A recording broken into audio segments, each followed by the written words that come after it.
안녕하세요. 쯔쌤입니다. 오늘은 2022년도 1회 기출문제 해설을 들어갈 건데요. 여러분들 강의 들으시기 전에 먼저 스스로 꼭 한 번씩 풀어보시고 그 다음에 뭐 맞은 거는 맞은 거대로 다시 한번 기억해 보시기도 하고 틀린 거는 꼭 오답노트 저희 해설 강의를 듣고 오답노트 해주시면서 다음 시험에 철저하게 준비해 주셨으면 좋겠습니다. 먼저 우리 1번부터 들어가 볼 건데요. 문제가 좀 길어 보이긴 하는데 이거는 그냥 단순하게 서비스의 특징이 아닌 것을 물어보는 문제였습니다. 정답은 바로 나오실 거예요. 서비스는 형태가 존재하지 않는다라는 특징이 있었죠. 그거를 동그라미 1번에 있는 무형성이라고 하고 우리 서비스의 특징으로는 4가지 배우셨어요. 무형성, 소멸성, 비분리성, 이질성. 그리고 이제 여러분들은 이 공부를 하시면서 이 무형성과 소멸성과 비분리성과 이질성이라는 이 4가지의 특징을 어떻게 극복하는지 지금까지 기출문제 푸시면서 정리를 해 놓으셨을 거예요. 이거를 다 정리해 놓으시고 특징 잡고 가주셔야 됩니다. 자, 2번. 환경 문제에 대한 사회적 욕구에 부응하기 위한 유통업체들의 활동으로 옳지 않은 것을 물어보았는데요. 환경 문제에 대한 이 내용에서 절대 벗어나시면 안 돼요. 환경 문제에 대한 사회적인 요구를 물어보는 겁니다. 그래서 정답은 5번이 되는데요. 고령자를 배려한 개별 점포의 시설 확충은 고령자를 배려해서는 굉장히 바람직한 것으로 보여요. 하지만 이 시설 확충이라는 것은 결국에는 새로운 매장을 늘린다든지 또는 리모델링을 하는 것을 의미할 텐데 환경 보호랑은 거리가 아주 먼 선지가 되겠죠.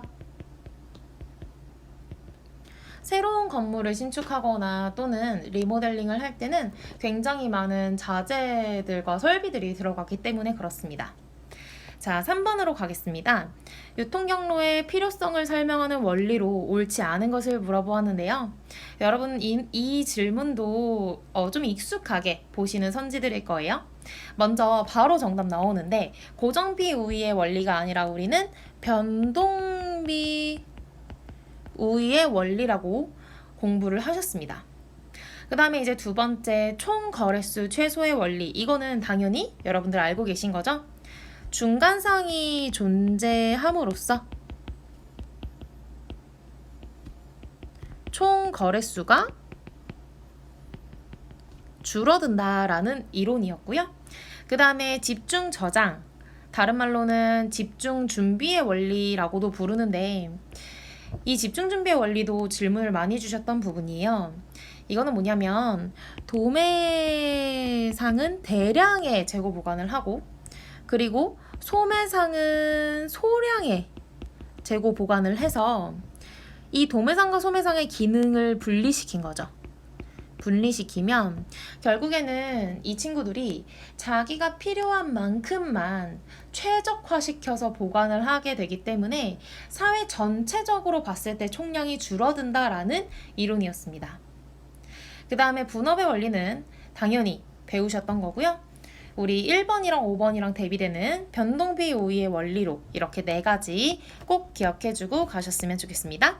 총거래수 최소의 원리, 그리고 집중 저장, 다른 말로 집중 준비의 원리, 분업의 원리, 변동비 우위의 원리로 유통경로의 필요성을 설명하고 있습니다. 자, 4번. 판매원이 고객 가치 증진을 위한 브레인스토밍을 한대요. 먼저 브레인스토밍이 뭔지 설명을 드리자면 이렇게 뭐 큰 탁자를 두고 참가자들이 패널들이 다 둘러앉아서 자기가 하고 싶은 얘기를 자유롭게 마음껏 다 쏟아냅니다. 뭐 발표를 준비하는 것도 아니고요. 뭐 프레젠테이션을 준비하는 것도 아니고요. 대본이 있는 것도 아니고요.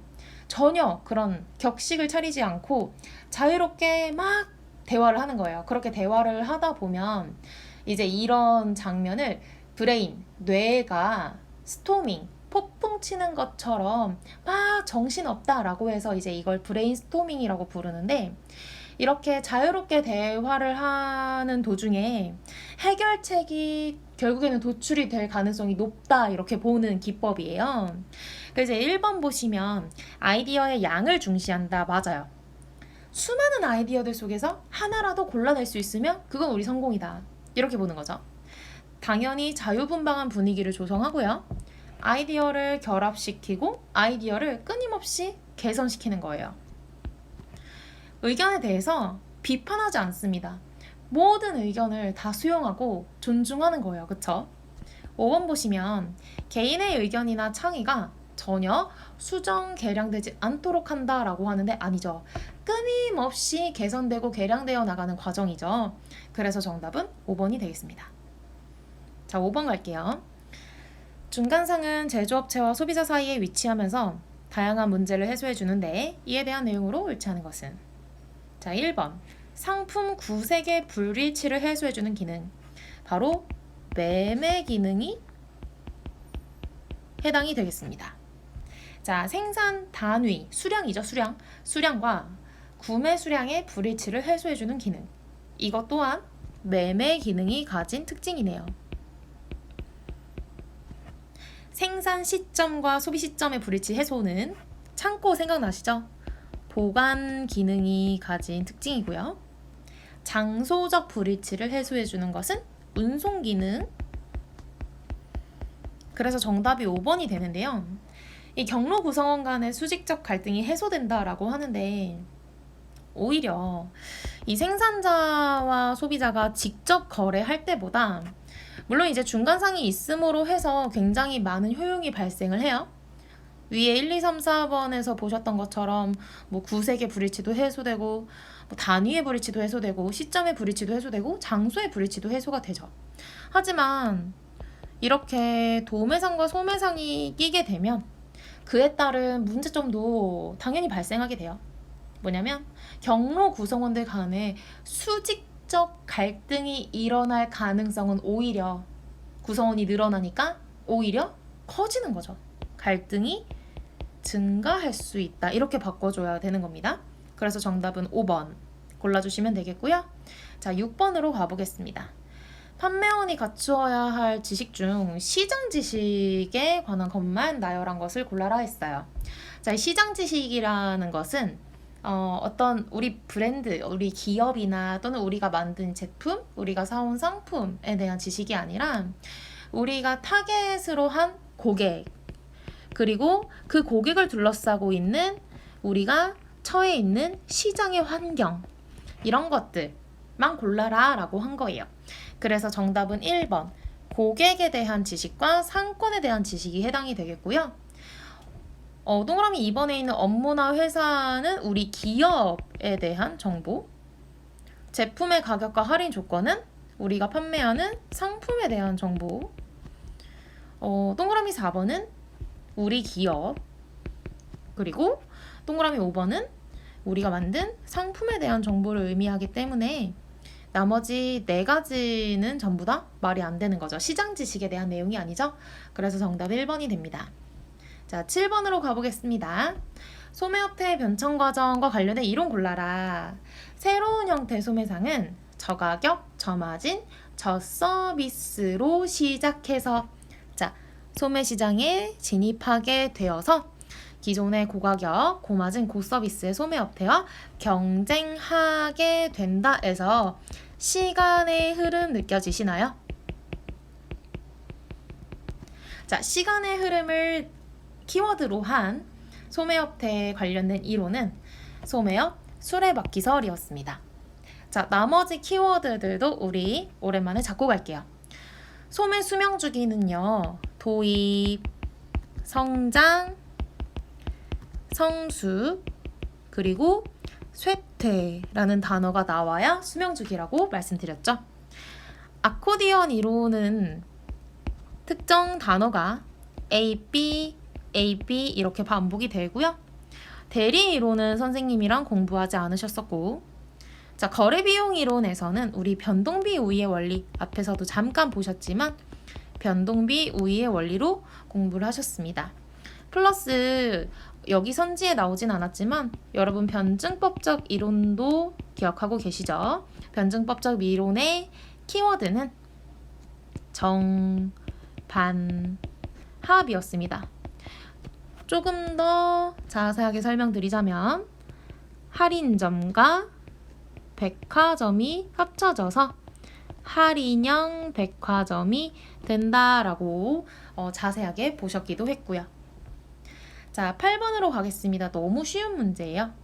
자, 의약품이나 화장품을 취급하는 복합점포로서 건강도 판매하고 미용도 판매해요. 그래서 영어로 나타내보면 헬스 앤드 뷰티 스토어라고 불렀던 이 친구, 요런 문제들은 문제 푸시는데 30초도 걸리면 안 돼요. 이런 데서 시간 줄여주시고 가야 돼요. 예를 들어서 올리브영이라고 설명드렸던 거 기억나시죠? 정답은 3번 드럭스토어였습니다. 자, 9번은 상식 수준에서 푸실 수 있었던 문제예요. 자, 우리나라 소매유통의 최신 트렌드, 간편식 매출 증가하고 있죠. 밀키트 난리 나죠. 이게 결국에는 2번이랑 연결이 되는데 1인 가구가 증가해서 소량 구매가 늘어나는 거예요. 자, 3번 보시면 이상하죠. 명동이나 종로 등의 전통 상권의 지위는 약화되고 있습니다. 오히려 대형마트나 프랜차이즈 소매점이 강화되고 있고, 그 중에서도 특히 온라인 유통이 훨씬 더 많이 강화되고 있죠. 그래서 전통 상권의 지위는 점점 약해지고 있다, 이렇게 보셔야 되는 거고요. 동그라미 4번에 있는 구독경제 비즈니스 같은 경우에는 뭐 여러분들도 많이 보시겠지만 넷플릭스 또 구독경제라고 보실 수가 있고, 저는 조금 특이하게는 한 달에 한 번씩 마스크팩을 구독해서 제 피부에 맞는, 제 피부 타입에 맞는 마스크팩을 한 달에 한 번씩 배달을 받고 있어요. 이렇게 화장품도 구독을 할 수 있고, 또 요즘에 인터넷 보니까 꽃 같은 경우에도 일주일에 한 번씩 구독해서 아침마다 그 철에 맞는 꽃을 배달해주는 그런 업체도 있더라고요. 자, 5번의 메타버스. 자, 메타버스는 뭐 워낙 최신 트렌드로 각광을 받고 있기 때문에 여러분들도 뭐 익숙하게 들어보신 내용이라고 생각이 듭니다. 자, 10번으로 가겠습니다. 유통산업의 성장 배경으로 거리가 먼 것을 물어보았는데요. 가격 경쟁이 심화됐죠. 그리고 이제 정보기술도 앞에서 말씀드린 것처럼 메타버스 등등 발전해서 이제 전부 다 이제 온라인 유통으로 가고 있고요. 제품은 표준화되었고 유통업체가 대형화되어서, 특히 유통업체 대형화는 파워 리테일러로 그 양상이 나타나고 있습니다. 유통산업 양극화 정책은 틀린 설명이죠. 우리 가장 최근에 배웠던 유통의 트렌드에서 옴니채널을 배우셨고, 뿐만 아니라 바로 이전 기출문제에서 협력 광고를 우리가 조금 중요하게 다루지 않았습니까? 이렇게 유통산업에서는요, 무언가를 나눠서 극단으로 몰고 이런 정책보다는 협력시키고 통합시키는 이런 트렌드로 가고 있다는 점 여러분들이 기억을 해주셨으면 좋겠습니다. 자, 다음 페이지로 한번 넘어가 보겠습니다. 104페이지고요. 자, 11번 양성평등과 관련된 설명으로 옳지 않은 것을 물었습니다. 나머지 1번, 뭐 3번, 4번, 5번 쭉 읽어보시면 너무 당연한 얘기하고 있어요. 근데 제가 이게 정답이 2번인데 2번에 대한 설명만 좀 드릴게요. 양성평등의 개념은 성인지, 양성평등, 남녀평등 순으로 변화해 왔다라고 되어 있는데요. 요거 순서가 틀렸어요. 순서가 거꾸로 돼야 돼요. 맨 처음에 남자와 여자는 평등해야 돼 라는 개념으로 시작을 한 것이고요. 근데 여기서도 이제 부르다 보니까 이상했던 거죠. 아니, 남녀가 평등해야 된다면서 왜 꼭 남부터 쓰는 거야? 우리 똑같은 성이니까 양성이라고 부르자라고 해서 양성평등으로 변화를 했고요. 그런데 이제 제가 자세하게는 잘 모르지만 뭐 성이 꼭 남성과 여성만으로 존재하는 것은 아니야. 되게 다양한 성이 존재해 라는 의견이 또 발생하기 시작을 하면서 성을 인지하는 능력이다라고 해서 성인지 능력이라는 말이 나왔어요. 그래서 이 양성평등과 관련된 설명에서는 남녀평등, 그 다음에 양성평등, 그 다음에 성인지입니다. 요것만 여러분들이 기억해 주시면 좋을 것 같네요. 자, 12번 가겠습니다. 서비스의 품질 속성, 서브컬 기억나시죠? 판매원의 복장과 관련성이 높은 개념으로 가장 옳은 것은, 자, 판매원의 복장은 판매원이 입고 있는 옷이죠. 옷. 옷은 서비스는 눈에 보이는 것이 아니지만 판매원들이 다 똑같은 유니폼을 입고 너무나 정갈하고 깨끗하게 잘 차려입었다면 그 서비스의 품질을 나타내주는 유형성을 가진 특징입니다. 복장뿐만 아니라요, 그 매장의 시설이라든지 장비 또한 유형성이라고 볼 수가 있겠죠. 즉, 이 유형성이라는 것은 서비스가 가진 특징, 무형성이라는 특징을 극복한 개념입니다. 그래서 정답은 3번이 되고요.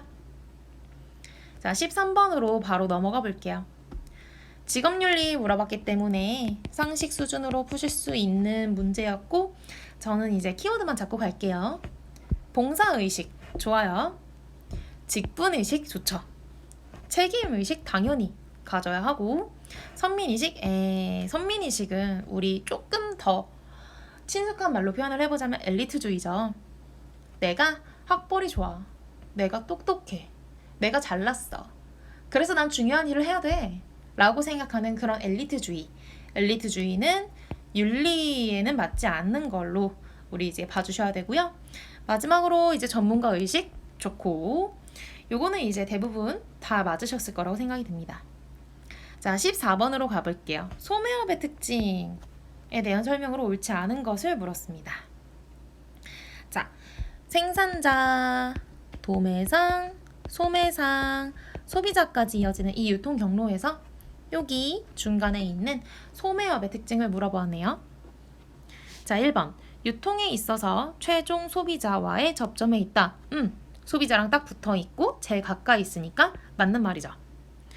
단순히 제품을 판매하는 것만 의미하는 것이 아니고 다양한 서비스 판매 활동도 포함한다.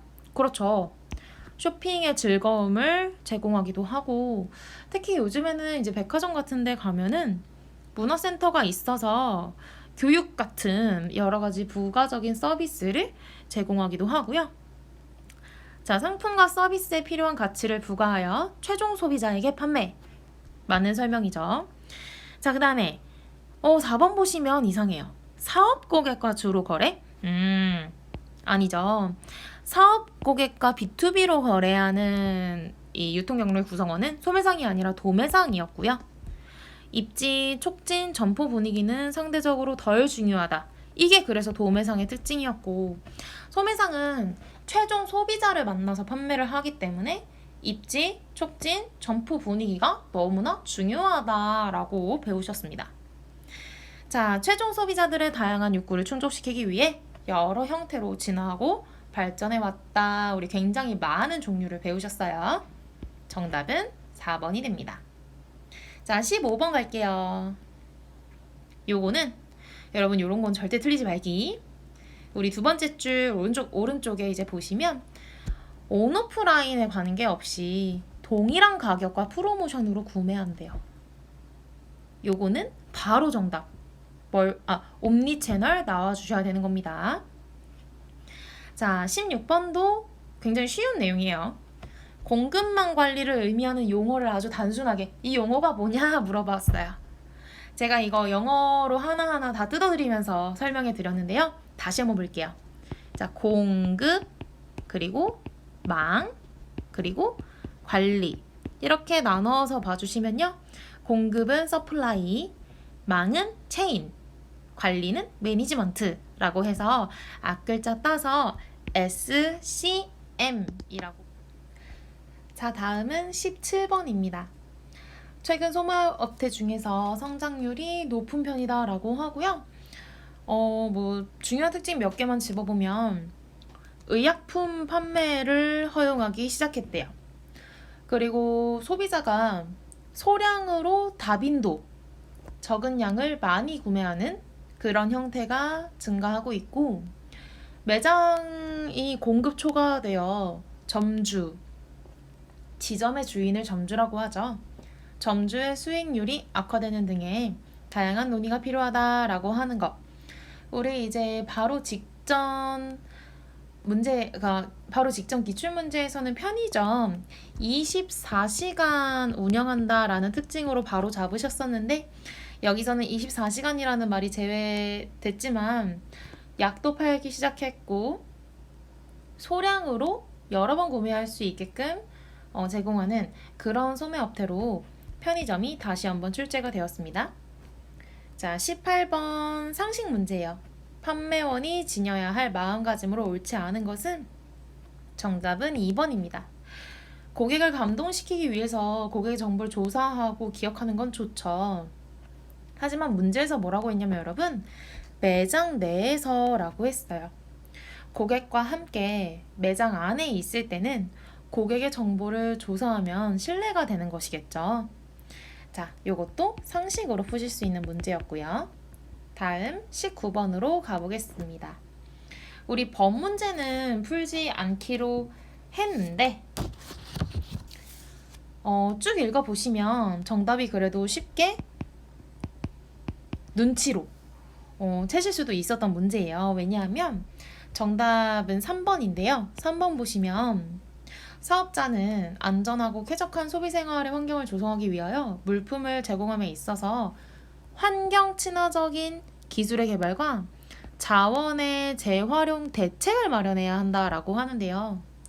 자원의 재활용 대책을 마련해야 하는 이 역할은 사업자의 역할이 아니라 정부가 정책적으로 만들고 규제해야 되는 역할이라고 보셔야 훨씬 더 적합하다, 이렇게 보시면 되는 겁니다. 틀리셔도 전혀 상관없으니까 그냥 신경 쓰지 말고 넘어가셔도 괜찮아요. 자, 20번. 업태에 대한 설명으로 옳지 않은 것을 물었습니다.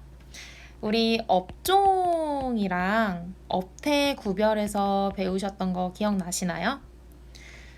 똑같은 티셔츠를 팔아도 직영 매장에서 팔 수도 있고, 아울렛에서 팔 수도 있고, 백화점에서 팔 수도 있죠.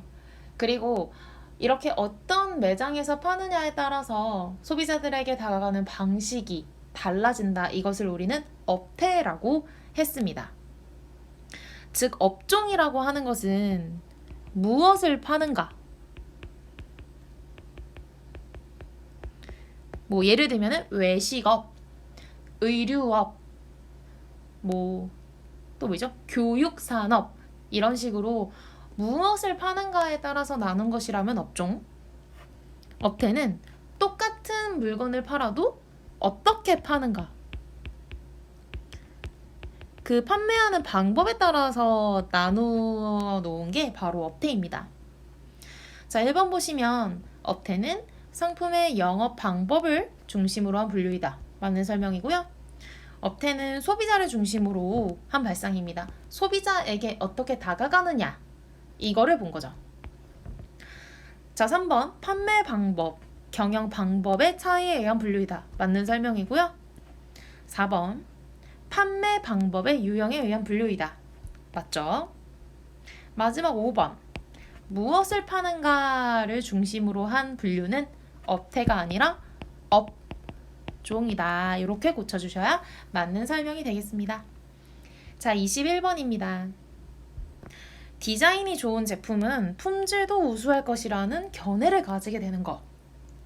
그러니까 예를 들면은 우리가 사람을 면접을 볼 때도 토익 점수가 높은 사람은 영어 실력이 좋다, 이렇게 생각을 해야 되는데, 저 사람은 토익 점수가 높으니까 우리 회사에 와서 일을 잘할 거야 라고, 토익 점수와 업무 능력은 전혀 관계가 없는데 이렇게 토익 점수 하나가 우월하니까 그 사람이 하는 모든 일이 다 잘할 것 같이 보여지는 이런 현상은 후광 효과라고 부릅니다. 자, 요거는 기억하고 넘어가도록 할게요. 자, 그 다음에 22번입니다. 제품 믹스는 넓이, 길이, 깊이로 결정되는데 다음 중에서 넓이를 결정하는 것으로 가장 옳은 것을 물어보았습니다. 넓이. 일단 여러분 제가 좋아하는 벤츠로 한번 예시를 들어드리면 벤츠는 일단 A 클래스도 있고요. 그리고 C 클래스가 있죠. 그리고 E 클래스, S 클래스가 뭐 대표적으로 있습니다. 그리고 이제 각각의 클래스 안에도요. C 클래스에도 세단 모델이 있고요. 쿠페 모델도 있고요. 그리고 제가 너무너무 갖고 싶은 까브리올레 모델도 있습니다. A클에도 마찬가지고 E클, S클에도 다 마찬가지로 이렇게 각각 클래스 안에도 세분화가 되어 있죠. 우리가 이제 이걸 어떻게 배웠었냐면 A클, C클, E클, S클을 라인이라고 합니다. 라인. 라인을 나타내주는 개념이 바로 넓이라는 개념이고요.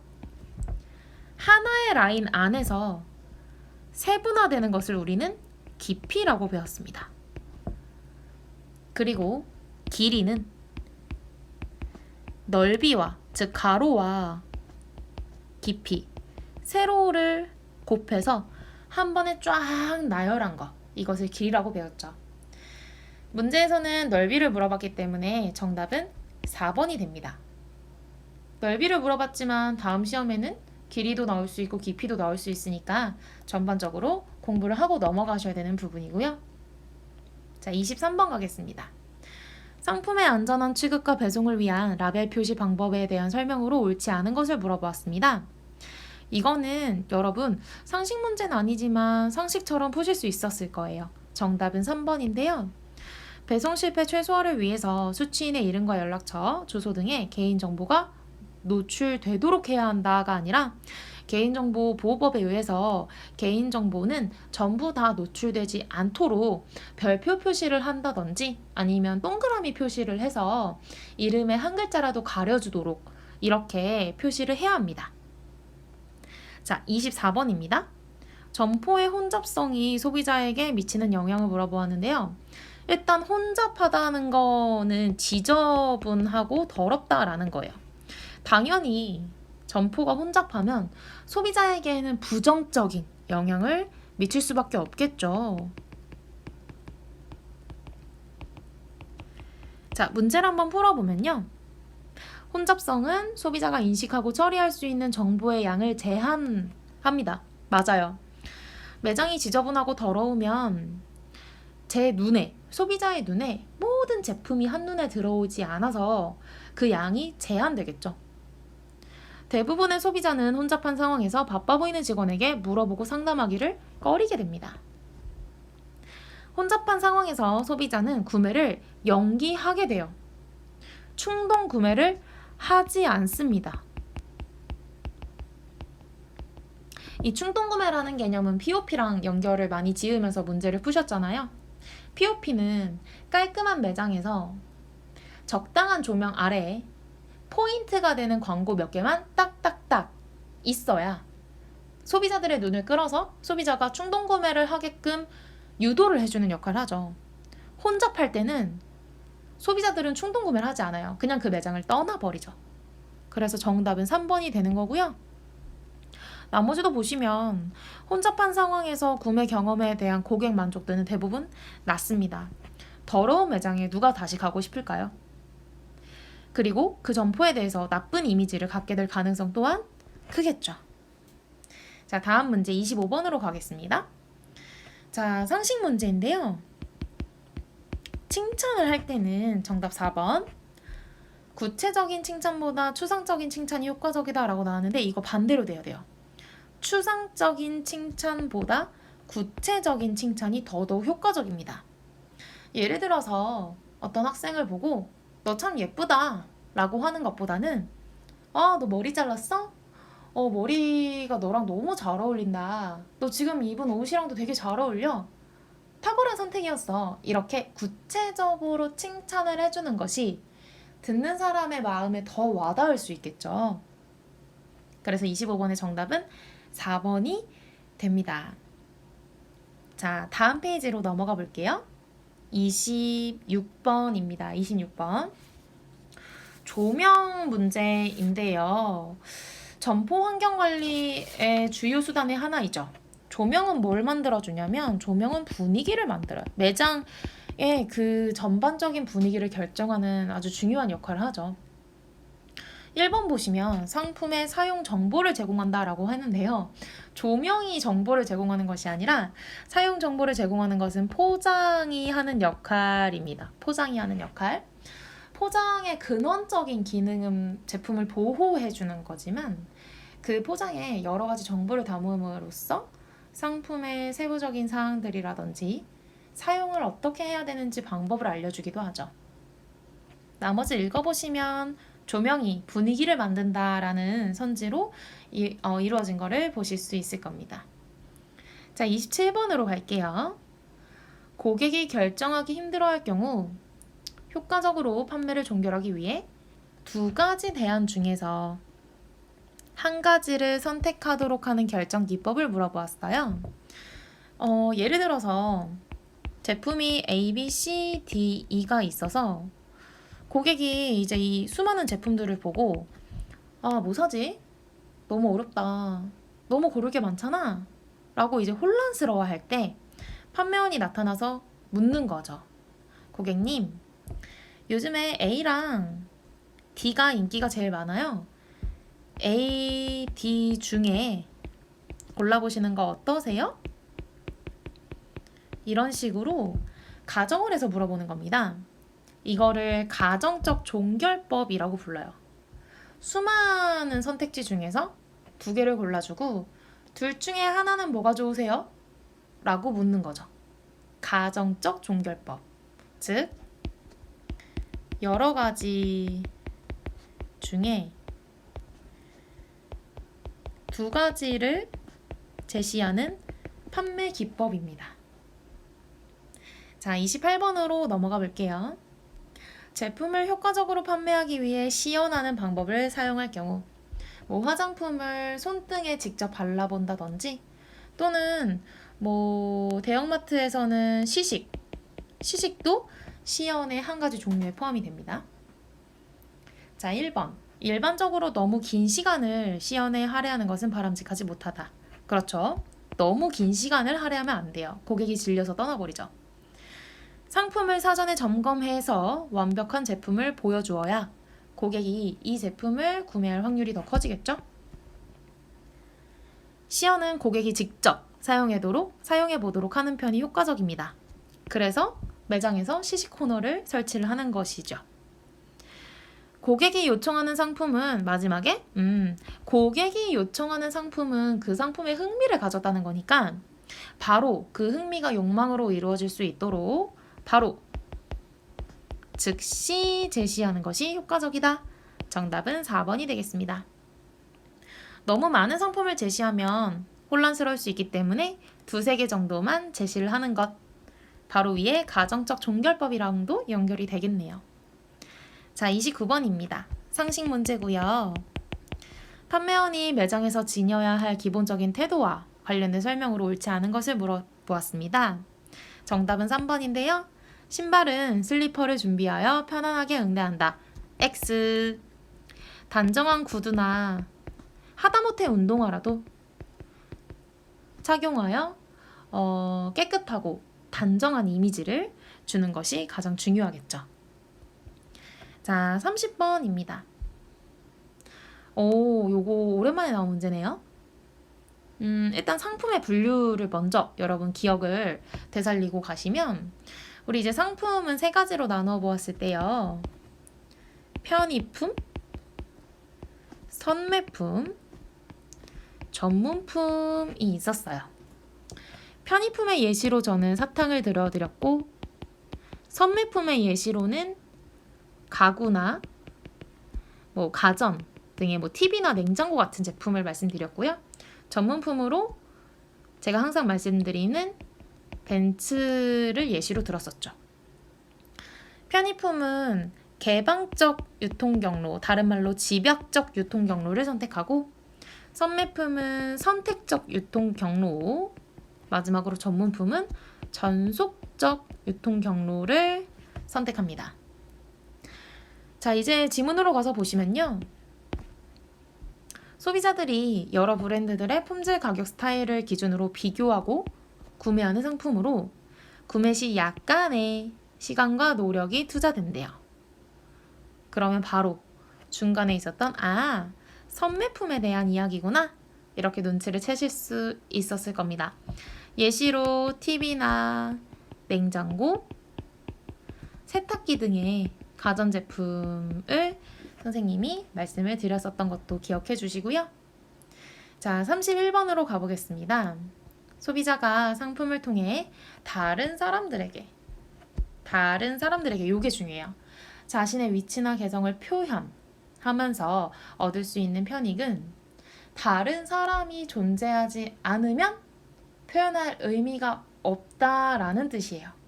그래서 정답은 사회적인 편익입니다.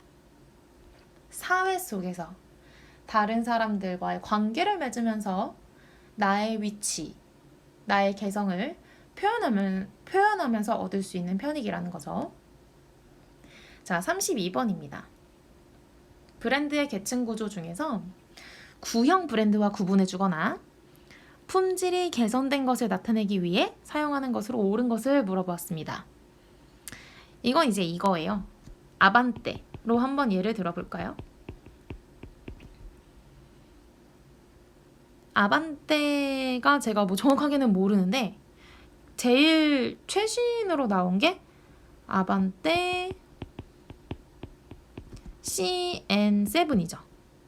그리고 그 전에 AD가 있었나요? 그리고 MD가 있었나요?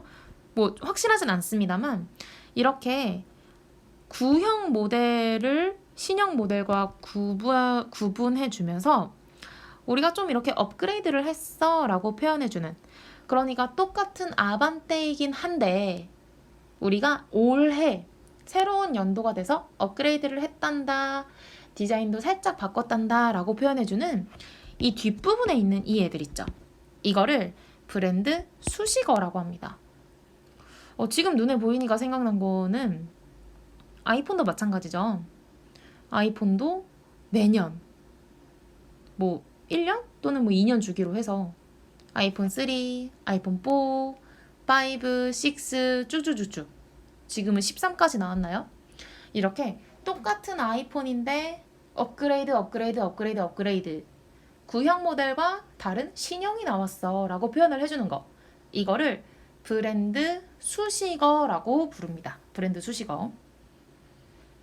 자, 그 다음은 33번으로 한번 가볼게요. 요거 이번에 기출 문제 이거 22년도 1회 시험 보신 분들이 질문이 많으셨었는데요.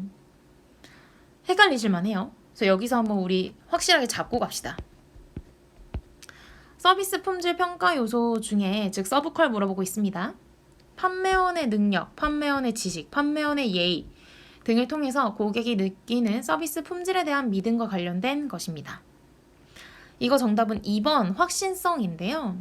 일단 제가 동그라미 1번부터 설명을 드리겠습니다. 신뢰성이라는 거는 이게 함정한 거예요. 33번에서 믿음과 관련된 게 뭐냐, 그래서 신뢰로 가신 분들이 꽤 많으셨는데, 신뢰성은 내가 기대했던, 즉 기업이 나한테 약속한 서비스를 실제로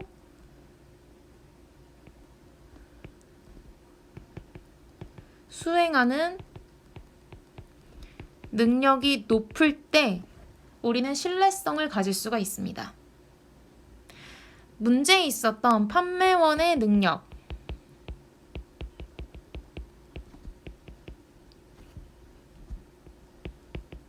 또는 지식, 또는 예의가 주는 특징이 바로 확신성이고요. 유형성은 앞에서 보셨듯이 판매원의 복장, 눈으로 보이는 거, 시설, 인테리어, 그리고 장비, 이런 것들이 유형성에 해당을 합니다. 반응성이라고 하는 것은 고객이 어떤 요구를 했을 때 즉각적으로 서비스를 바로 해줄 수 있느냐를 판단하는 기준이 되고요. 공감성은 판매원의 감정에 있는 거예요. 판매원의 고객을 향한 관심이나 배려, 이런 것들을 공감성이라고 하죠. 이번 시험에 서브컬 관련된 내용이 벌써 2번이나 출제가 됐기 때문에 앞으로도 출제될 확률이 큽니다. 그래서 신학유 공대, 반응성은 대응성이라고도 하죠. 신학유 공대 꼭 잡아주시고, 뭐 예전 같은 경우에는 신학유 공대 중에 틀린 게 뭐냐 이런 문제였다면 문제가 조금 구체화되고 자세해졌어요. 그렇죠? 그러니까 여러분 오늘 봐드린 이 내용은 우리 오답노트를 하시거나 시험 보러 들어가시기 전에 꼭 자세하게 한 번씩 보고 암기하고 가주셨으면 좋겠다라는 저의 의견을 말씀드립니다. 자, 34번으로 가볼게요. 구매 시점 광고입니다. POP, POP, POP 광고. POP 광고의 키워드는 뭐였죠? 그쵸? 아까도 잠깐 말씀드렸는데 충동구매, 충동구매입니다. 자, 가볼게요. 소비자들의 구매 유도를 위해 눈에 잘 띄게 설치한다. 그쵸? 깨끗한 매장에서 눈에 쏙쏙 들어오도록 광고를 설치해야 되죠. 소비자들에게 주로 경제적인 인센티브를 제공하는 판촉 수단? 경제적인 인센티브라고 하면은 현금 돌려주거나 이렇게 돈 가지고 하는 건데 POP는 경제적인 인센티브가 아니죠.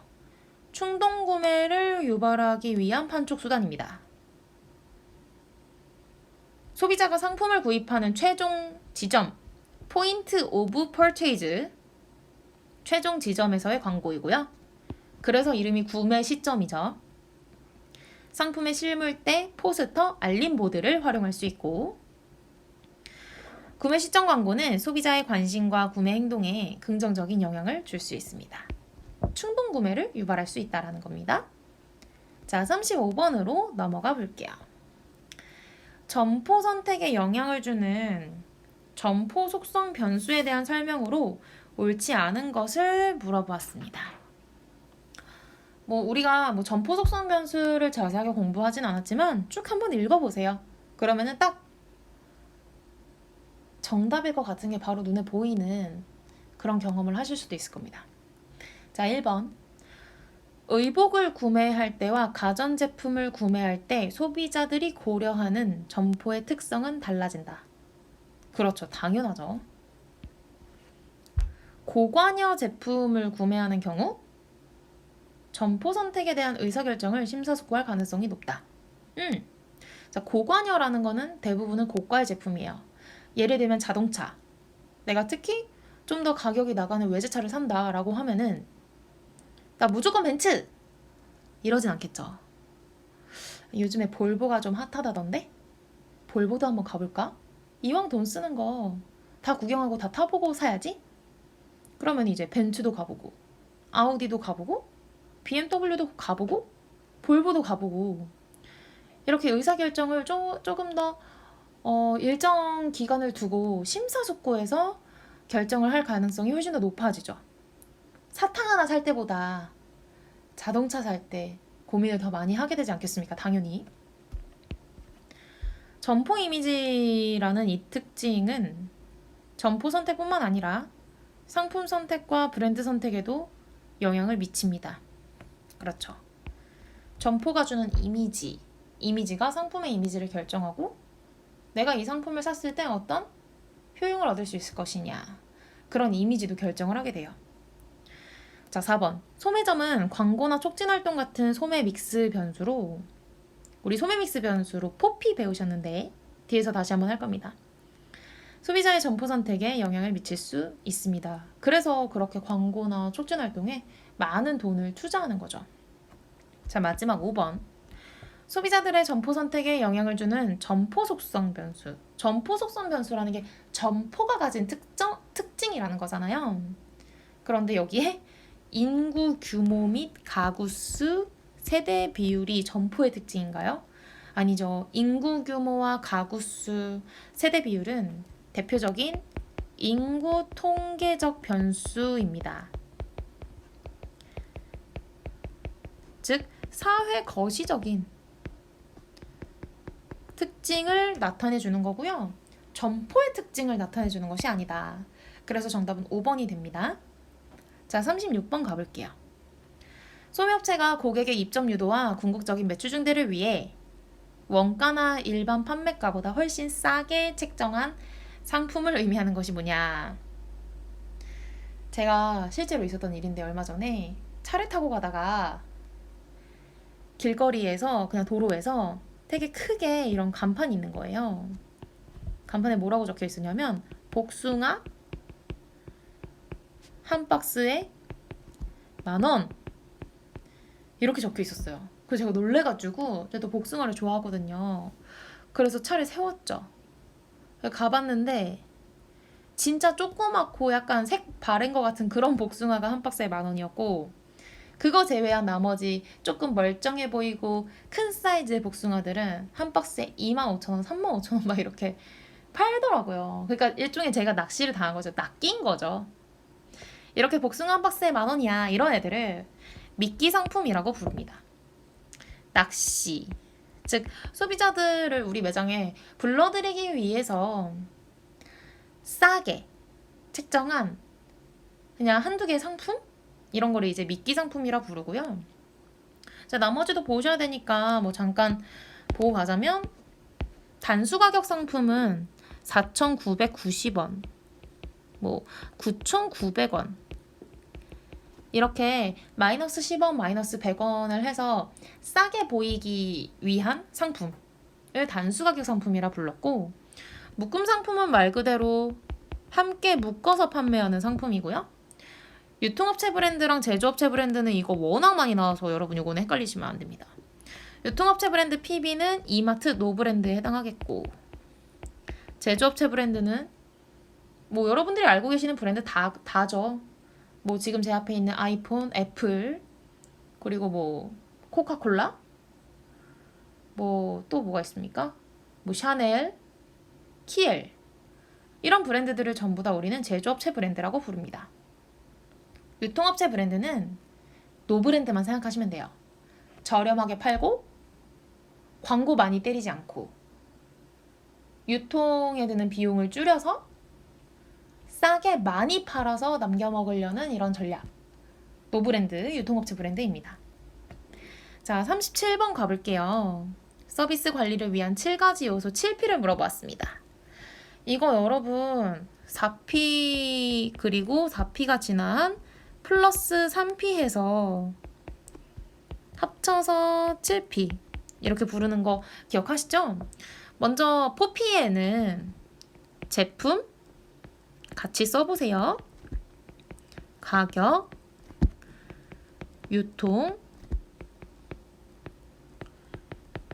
촉진 이렇게 4가지가 해당을 합니다.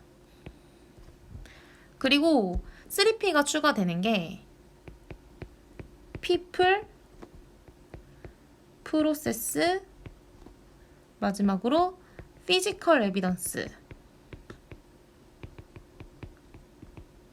이렇게 3가지가 해당을 하고 합쳐서 7P 서비스의 믹스 7P입니다. 여기에서 7P로 옳지 않은 것을 물어보았어요. 정답은 바로 나오시죠. prediction, 예측은 우리 한 번도 배운 적이 없는 개념입니다. 장소 4P에 해당하고요. 사람 3P에 해당하고 물리적 환경 3P에 해당하고요. 과정까지 이렇게 3P에 해당하니까 여러분 7P를 묻는 문제가 최근에 많이 출제되고 있어요. 전부 다 외우고 계셔야 됩니다. 자, 38번. 동일한 고객에게 연속적으로 수익성이 오마이갓 이거 꼭 잘 보셔야 돼요. 더 높은 제품, 수익성이 더 높은 제품을 판매하는 전략. 상향 판매 기억나시죠? 그리고 영어로는 업셀링, 업 시켰으니까 상향 판매, 업셀링이었습니다. 이제 나머지도 보시면 일단 버즈 마케팅이랑 바이럴 마케팅 똑같은 말이에요. 입소문을 통해서 신규 고객을 유치하려는 전략입니다. 다른 말로는 아니에요. 다른 말로 보는 게 아니라 이 바이럴 마케팅의 바이럴이 바이러스에서 나온 말이에요. 그래서 바이러스처럼 막 퍼져나가듯이 그렇게 유행을 시켜가지고 소문을 타게 해서 판매하려는 전략을 바이럴 마케팅이라고 하죠. 버즈 마케팅이랑 비슷한 유사한 개념입니다. 그 다음에 이제 크로스셀링이 업셀링이랑 같이 배우셨던 개념인데요. 이 크로스셀링이라고 하는 것은 한국말로는 교차 판매였죠. 지금 문제에서 보신 것처럼 상향 판매는 더 비싼, 더 고급의 제품을 추천해서 판매하는 전략이라면 교차 판매는 비슷한 제품을 더 많이 판매하려는 전략입니다. 그러니까 크로스, 비슷하게 이제 교차해서 나간다라는 뜻이고요. 요 정도 기억해 주시면 좋을 것 같아요. 보상 판매 같은 경우에는 보통 이제 보상 판매는 핸드폰에서 많이 하는데 기존에 쓰던 핸드폰을 반납하면 그만큼 할인율을 더 많이 적용해주는 그런 판매의 기법이죠. 자, 39번으로 가겠습니다. 고객이 불만을 제기할 경우 응대 방법으로 옳지 않은 것은 자, 상식 문제고요. 쭉 읽어보시면 정답 5번 되는데요. 고객의 요구사항 속에 숨겨져 있는 욕구를 끄집어내기 위해 고객이 제기하는 불만에 대해 계속 질문한다. 그러면 큰일 나요. 고객이 제기하는 불만에 대해 계속 질문하면 고객이 오히려 더 많이 화가 나게 되는 그런 불상사가 발생할 수 있겠죠? 고객의 불만이 발생하면 일단은 경청하고 공감하는 것이 우리 원칙이었습니다. 그 다음에 신속하게 해결해 주려는 태도가 요구가 됩니다. 자, 40번으로 갈게요. 구매 활동을 통해 구매액이 누적됨에 따라서 포인트를 제공해서 재구매를 장려하고 보상하는 판매 촉진 도구가 뭐냐? 이 포인트를 제공하면 단골 고객을 만들 수가 있겠네요. 단골 고객은 조금 더 어려운 용어로 하면 충성 고객이죠? 자, 충성이라는 단어를 의미하는 로열티. 바로 정답 5번 나올 거고요.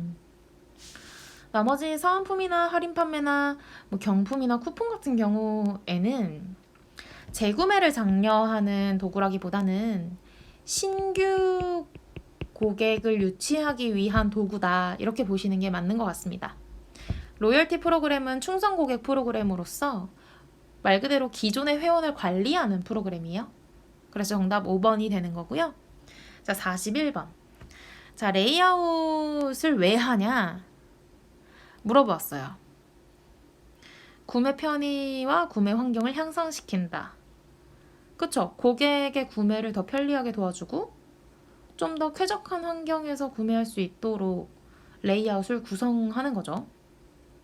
그 다음에 2번. 고객의 쇼핑 시간을 단축한다? 이상하다. 우리는 어떻게 하기로 했어요, 여러분? 고객의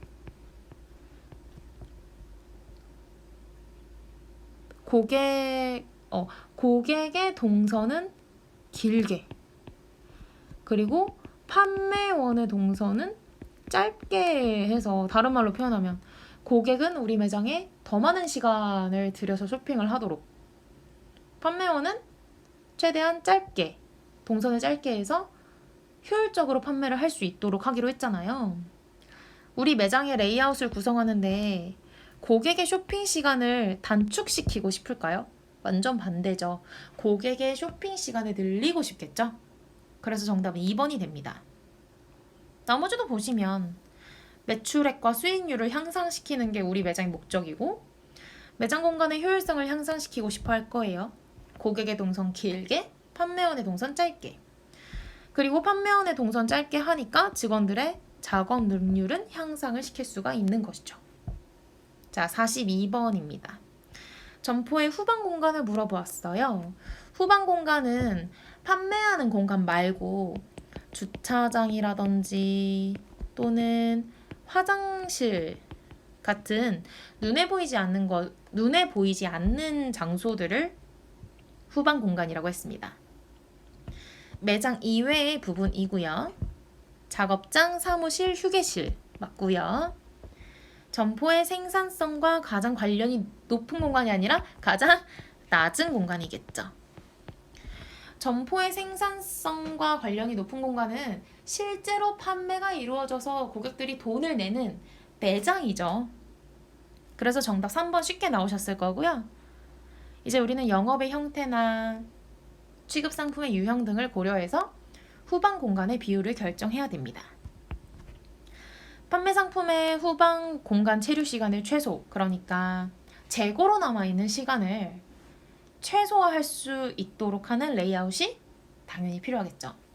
특히 우리 지난 기출에서 배우셨지만 그 이제 창고에 너무나 오랫동안 보관이 되어 있어서 팔리지 않고 있는 그 제품을 우리는 체화 재고라고 불렀었죠. 자, 그러면 다음 페이지 43번으로 가보겠습니다. 푸시 전략에 대한 설명을 물어보았네요. 푸시 전략.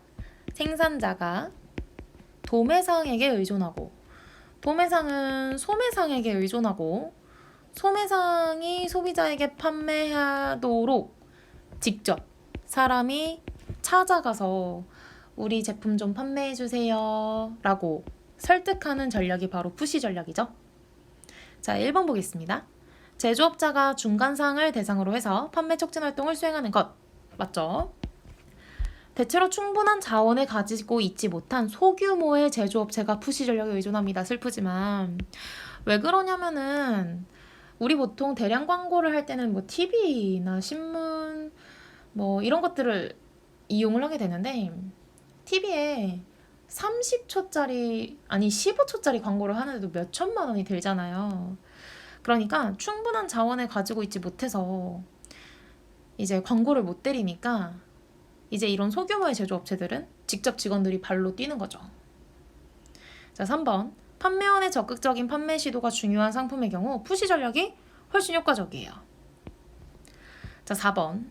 상품의 상표 인지도와 애호도를 높이기 위해 광고를 푸시하는 방식이 아니라 상표 인지도와 애호도라는 것은 상품의 이미지입니다. 이 이미지를 높이기 위해서 광고를 하는 전략은 푸시가 아니라 풀 전략이다라고 봐주셔야 맞는 거고요. 이 푸시를 하는 이유는 결국에는 이 효과를 직접적인 매출 증대로 보겠다는 거예요. 하지만 풀 전략에서 하는 그 대형 광고는 TV 광고를 생각해 보세요. TV 광고는 끊임없이 반복적인 말을 이제 계속 함으로써 우리 브랜드와 우리가 판매하고 있는 이 상품의 이미지를 소비자들한테 긍정적으로 인식시켜주는 데에 그 궁극적인 목적이 있는 것입니다. 그렇기 때문에 상품의 상표 인지도와 애호도를 높이기 위한다라는 거는 광고를 의미하는 거죠. 푸시가 아니죠. 그래서 정답은 4번이 되겠고요. 5번도 보시면 가격 할인이나 수량 할인, 인적 판매, 협동 광고, 점포 판매 훈련 프로그램 등을 직접 제공하는 것. 이게 바로 푸시 전략의 대표적인 형태입니다. 이제 바로 직전 기출이랑 이번 기출에서도 푸시 전략이랑 풀 전략을 많이 물어보고 있어요, 여러분. 시험 보러 가시기 전에 푸시랑 풀은 반드시 자세하게 정리하고 가시기 바랍니다. 자, 44번 갈게요. 구매에 영향을 미치는 준거 집단을 물어보았는데요. 준거 집단은 말 그대로 어떤 한 사람의 행동에 영향을 미치는 집단을 모두 준거 집단이라고 합니다. 예를 들면 친구들, 뭐 가족, 애인 다 될 수 있는 거죠. 연예인도 될 수 있고요. 자, 1번. 10년 느낌 행동에 있어 비교의 기준이 되는 집단. 맞습니다. 내가 잘하고 있나? 내가 맞나? 내가 좀 떨어지진 않을까? 이렇게 비교의 기준이 된다라는 거죠. 자, 가족은 구매 결정에 영향을 미치는 준거 집단에서 제외되는 것이 아니죠. 너무나 명확한 준거 집단 중에 하나일 수 있겠죠. 정답은 일단 2번이 나왔습니다. 직접적인 대화뿐만 아니라 간접적인 관찰을 통해 의사결정에 대한 정보를 제공하기도 합니다. 연예인 생각하시면 내가 좋아하는 그 연예인과 직접적인 대화를 하지는 못하지만 그 연예인을 보기만 해도 나한테 영향을 미치게 되는 거. 그 다음에 4번. 특정 구매 행동에 대한 인정 및 칭찬 등의 보상을 통해 구매 행동을 강화하게 됩니다. 개인의 취향이 아닌 중고 집단에 동화되고 소속되기 위해 제품을 구매하기도 하죠. 내 취향은 아닌데 나랑 친한 친구들이 다 아이폰 가지고 있어. 그러면 그래 나도 아이폰 사자. 이렇게 되는 어떤 심리적인 영향도 있다라는 내용입니다. 자, 마지막 문제 45번입니다. 고객 응대 시 발생할 수 있는 컴플레인의 원인으로 옳지 않은 것을 물어보았는데요. 이거 너무 쉬운 문제예요. 정답 바로 4번 나올 거고요. 판매를 완료하고자 하는 적극적인 판매 자세는 컴플레인의 원인이 되는 것이 아니라 오히려 고객을 만족시키는 만족의 요인이 될 수 있겠죠. 나머지 1, 2, 3, 5번 보시면 너무나 명확하게 컴플레인이 발생할 수 있는 상황을 나열하고 있습니다. 자, 여러분들 이렇게 45번까지 문제를 다 푸셨는데요. 이 45문제를 45분 안에 푸시려면 먼저 여러분들 문제 푸실 때 딱 봐도 너무 오래 고민하실 것 같은 문제는 별표 크게 쳐놓으시고 그냥 넘어가세요. 넘어가시고 내 눈에 보이는 쉬운 문제들만 일단 다 해결하신 다음 시간이 남으면 마지막에 별표 친 문제로 돌아가서 정답 체크해 주시면 되는 그런 전략을 펼치셔야 시간을 아끼실 수 있습니다. 이번 시험도 잘 보고 오시고요. 제가 눈에 보이진 않지만 여러분들 시험 보시는 시간 동안에 뒤에서 응원 많이 하고 있겠습니다. 이번 합격의 주인공은 여러분입니다. 이번 강의도 들어주셔서 감사합니다.